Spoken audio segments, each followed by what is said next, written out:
Assalamualaikum warahmatullahi wabarakatuh. Selamat pagi rekan-rekan semuanya. Hari ini kita ketemu lagi di pertemuan kita yang setelah meet yang kemarin kita tidak ketemu. Jadi mohon maaf karena untuk beberapa minggu yang lalu saya ada tugas dari kampus untuk harus saya selesaikan di luar kota. Nah, untuk materi ini kita akan membahas mengenai ekonomi syariah, peluang dan tantangannya. Kita membahas dari aspek epistemologis dan ideologis.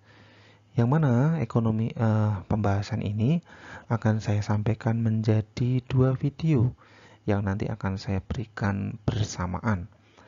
Dan untuk penugasan jangan khawatir, nanti akan saya berikan jangka waktu sampai setelah Lebaran. Jadi saudara ada kelonggaran waktu untuk mengerjakan, dan tugas ini atau materi ini bisa sebagai uh, teman saudara ketika menunggu waktu berbuka puasa. Baik, tidak perlu lama lagi, untuk materi ini kita mulai dengan membaca basmalah dulu bersama-sama. Bismillahirrahmanirrahim. Nah, apakah yang dimaksud dengan ekonomi? Jadi, ekonomi itu adalah cara bagaimana kita memperoleh pendapatan dan bagaimana pula kita mempergunakan pendapatan. Jadi, ketika adanya penawaran, pasti ada permintaan. Nah, itulah hukum ekonomi. Jadi gampangannya kalau saudara itu butuh makan, pasti ada yang jual makan, gitu contohnya.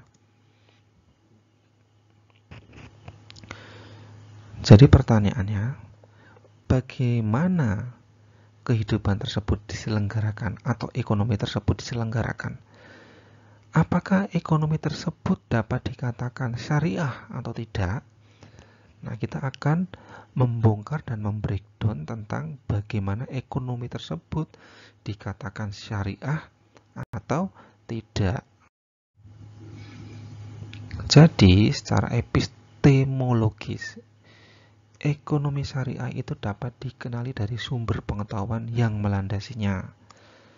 3 pengetahuan itu, yang pertama adalah objek empiris. Empiris itu adalah pengalaman indrawi manusia.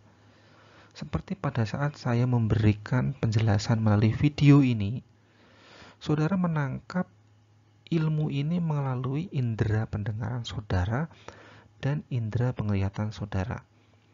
Sehingga dari kemampuan indrawi yang saudara gunakan itu menjadi sumber pengetahuan saudara, maka cara tersebut dinamakan objek empiris. Nah, yang selanjutnya adalah rasio. Rasio berhubungan dengan rasionalisme. Nah, ketika saudara menerima video ini, saudara akan mengidentifikasi. Karena apa? Karena akan saya buat tugas RMK. Nah, cara identifikasinya adalah saudara dengan melihat, mendengarkan. Kemudian mengklasifikasikan, yaitu saudara akan menentukan kalimat mana yang saya sampaikan yang akan saudara tuangkan ke dalam RMK. Kemudian akan memverifikasi atau mengkoreksi dari pekerjaan RMK yang telah saudara buat. Nah, sehingga akan menjadi sebuah rasionalisme tentang ilmu pengetahuan baru yang saudara dapat dari objek empiris itu. Nah, yang berikutnya adalah sumber pengetahuan datangnya dari wahyu. Nah, contohnya, ketika seseorang itu hidupnya tidak benar atau berbuat jahat dan sebagainya, dia mendapatkan wahyu melalui mimpi, melalui pengetahuan dari ustadz atau pengetahuan dari orang terdekat atau teman hidupnya mengenai adanya ketuhanan, adanya kehidupan setelah mati, adanya surga dan neraka, sehingga dari wahyu yang dia dapat tersebut dengan adanya kepercayaan terhadap Tuhan, maka orang tersebut menjadi, maaf saya ulangi ya, jadi kalau untuk wahyu biar lebih jelas, itu sumbernya dari Allah. Jadi segala sesuatunya itu timbul karena kesadaran terhadap ilmu sesudah mati atau adanya kepercayaan terhadap surga dan neraka. Nah, kalau kita mengibaratkan tentang bangunan ekonomi konvensional, itu segala sesuatunya yang berhubungan dengan pengalaman indrawi manusia atau rasionalitas. Jadi ketika membangun sebuah bisnis, yang menjadi dasar manusia itu adalah berapa untung dan ruginya, dan apa yang akan kita dapat. Tidak peduli terhadap bagaimana cara mendapatkannya, entah itu halal ataupun haram. Maka kalau untuk membahas mengenai ekonomi syariah, itu sumbernya berdasarkan wahyu atau hidayah. Jadi, kalau kita menjalankan prinsip ekonomi dengan berdasarkan asas syariah, maka kita akan berpikiran tidak hanya survive di dunia, tetapi kita juga memikirkan bagaimana survive di akhirat. Jadi dapat dikatakan bahwa ekonomi syariah adalah sistem ekonomi yang dapat bekerja dalam dimensi empirik, rasional, dan teologis. Jadi ini menjamin dengan adanya kita menjalankan bisnis ekonomi syariah, itu kita bisa dijamin tidak hanya selamat di dunia, tetapi juga di akhirat. Tidak hanya mendapatkan keuntungan, cuan dalam bentuk rupiah, tetapi pahala yang nanti akan kita bawa sampai di yaumul akhir. Nah, ketika membahas teologi ekonomi syariah, kita bermulai dari Allah Subhanahu wa taala, yang mana Dia adalah pencipta yang menciptakan alam besar atau semesta dan alam kecil atau manusia. Nah, dalam mengatur alam besar itu didasarkan dengan sunatullah. Apa yang diatur nanti akan saya jelaskan. Nah, untuk mengatur alam kecil atau manusia, maka dibuatlah dinullah. Nah, sunatullah itu apa? Mengatur apa? Yaitu mengatur bagaimana beroperasinya alam semesta. Alam semesta diatur gimana tidak bertabrakan antar planet. Kenapa adanya gravitasi? Kenapa kita itu harus mengelilingi matahari? Kenapa adanya siang dan malam? Nah, itu mengatur alam semesta.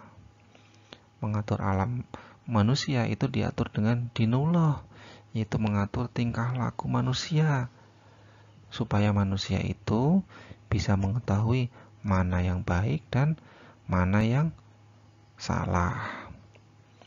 Dinullah diwahyukan kepada Rasulullah SAW dengan mencontohkan perilaku yang benar sesuai ajaran Al-Quran dan hadis. Kalau alam besar sumbernya dari ilmu duniawi, yaitu pengetahuannya itu, kalau untuk dinullah sumbernya dari agama yang mengatur tentang baik dan buruknya kita ketika hidup di dunia.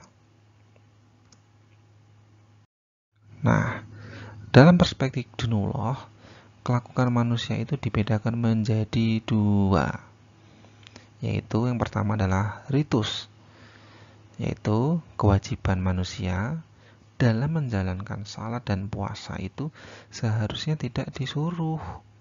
Nah, kalau untuk non-ritus, lazimnya manusia itu harus makan dan tidur, dan itu juga tidak perlu disuruh. Nah, dalam menjalankan ritus, semua tidak boleh kecuali yang disuruh. Suruh apa sih? Suruh sholat. Yang tidak boleh apa? Ya mendekati larangannya, enggak boleh. Kalau untuk non-ritus, ya boleh kecuali yang dilarang. Apa? Ya enggak boleh. Makanan haram enggak boleh. Minuman khamr enggak boleh, yaitu yang dilarang. Nah, bagian terbesar dari aktivitas ekonomi itu berada pada non-ritus. Nah, iya, ekonomi kita ini kebagian besar menjalankan non-ritus karena ya itu tadi, belum adanya kesadaran tentang pentingnya prinsip syariah. Syariah itu melarang diselenggarakannya kegiatan aktivitas ekonomi yang seperti apa? Contohnya, objeknya barang atau jasa yang haram. Contohnya, leasing atau kredit, atau menjual homer, menjual amer, menjual alkohol dalam jumlah persentase yang kecil, sama aja, tetap aja mabok. Nah, selanjutnya, akadnya tidak lengkap atau cacat. Contohnya apa itu? Akad kredit yang syarat atau rukunnya tidak terpenuhi. Karena syarat kredit itu juga ada diatur dalam prinsip syariah. Gimana caranya kita mengajukan kredit dengan prinsip syariah yang baik dan benar gitu loh. Jadi sudah diatur. Selanjutnya, menabrak prinsip. Seperti apa contohnya? Nah, ini ada contohnya masyrir atau gambling. Ya, yang mana ini sedang tren di tempat kita, yaitu berbisnis koin. Koin itu sarana bisnisnya, produknya seperti contohnya Bitcoin, Indot, kemudian Doge dan sebagainya, itu jenis-jenis koin. Yang mana teman-teman saya pada kecanduan untuk berbisnis koin, katanya adalah bentuk investasi yang sempurna di kala COVID-19. Teman saya mau menginvestasikan 100.000 di pagi hari dan malamnya menjadi 400.000. Ya, itu semacam gambling. Gimana caranya dia bisa mendapatkan uang dalam bentuk yang instan? Katanya dengan analisa. Ya, pemahaman saya kalau namanya orang kerja itu ya kerja secara real lah. Analisa kok bisa baik dan benar gitu loh ya, itu tidak jelas asal usulnya. Barangnya tidak ada, akadnya nggak jelas. Bayangkan ketika mencari rezeki dari jalan yang tidak halal, itu ibarat saudara mendapatkan sebuah racun yang keras atau sianida, kemudian racun tersebut saudara berikan kepada keluarga karena rezeki yang tidak jelas asal usulnya. Ya sama aja memberikan racun kepada keluarga kalau memberikan rezeki yang tidak halal. Nah, itu contoh pemahamannya. Tetapi parahnya di negara kita ini banyak yang menjalankan prinsip-prinsip yang dilarang dan itu malah didekati. Nah, itu sebuah kerugian. Nah, ini riba juga sudah saya jelaskan di video sebelum-sebelumnya. Nah, kita percepat. Nah, dimensi teologis itu membawa konsekuensi bahwa secara ideologis, ekonomi syariah itu meletakkan segi kehidupan ekonomi manusia itu dalam bingkai manifestasi tugas sucinya sebagai khalifah Allah. Jadi sudah tidak dapat dipungkiri bahwa dengan kita menjalankan prinsip ekonomi syariah yang benar sesuai dengan prinsip yang diturunkan dari Al-Quran, maka ketika kita menjalankan apapun kegiatannya, maka itu sudah ada jaminan bahwa saudara akan bisa survive di dunia ataupun di akhirat kelak. Sementara itu di seberang sana, ekonomi konvensional itu membingkai pemenuhan kebutuhan manusia yang hanya didasarkan pada dorongan nafsu yang tidak pernah bisa kenyang. Ya, kan nafsu itu diciptakan oleh setan, yang mana itu tidak ada wadah yang bisa menentukan ukuran cukup atau tidak. Karena nafsu ketika kita menuruti tidak akan pernah ada kata cukup. Nah, itulah dilematis yang menjadi dua sisi ekonomi, yaitu sisi ekonomi syariah dan ekonomi konvensional. Nah, Konsekuensi ideologis itu membawa perbedaan cara pandang bahwa bumi dan semua isinya menurut ekonomi syariah itu adalah modal yang memadai. Cukuplah gitu loh. Karena kita ini ibarat pepatah Jawa, urip itu cuman mampir ngombe. Itu cuman sebentar. Dunia itu cuman sebentar. Jadi modalnya ya cukup lah. Kalau konvensional modal terbatas. Artinya kalau kita tidak menjalankan bisnis dengan menghalalkan segala cara, maka semuanya menjadi terbatas. Orang dia tidak percaya dengan adanya prinsip ketuhanan, jadi bumi itu tidak bisa menjamin kebutuhan dia. Kalau kebutuhan manusia memandang dari ekonomi syariah itu terbatas, kebutuhan itu sudah ada yang membatasi, karena dibatasi dengan norma agama. Sementara kalau ekonomi konvensional tidak terbatas, karena tidak ada aturan yang mengaturnya. Kalau untuk orientasi prioritas, ekonomi syariah itu berdistribusikan pada prinsip keadilan. Jadi kita menjalankan prinsip ekonomi syariah, kita akan selalu berlaku jujur berdasarkan proporsinya, menjual apa adanya, menjual dengan laba yang rasional karena ada distribusi keadilan. Sementara kalau konvensional memaksimalisasi produksi, yang jelek dikatakan baik, menjual dengan harga setinggi-tingginya dengan produksi yang serendah-rendahnya. Itulah prinsip konvensional. Kalau untuk ukuran dasar, ekonomi syariah itu yang penting halal dan ekonomis. Menjual dengan hasil halal, tetapi kalau bisa memproduksi dengan ekonomis. Kalau yang konvensional, yang penting ekonomis. Hasilnya entah halal atau haram, ukuran itu masalah yang kesekian, tidak perlu dipikirkan.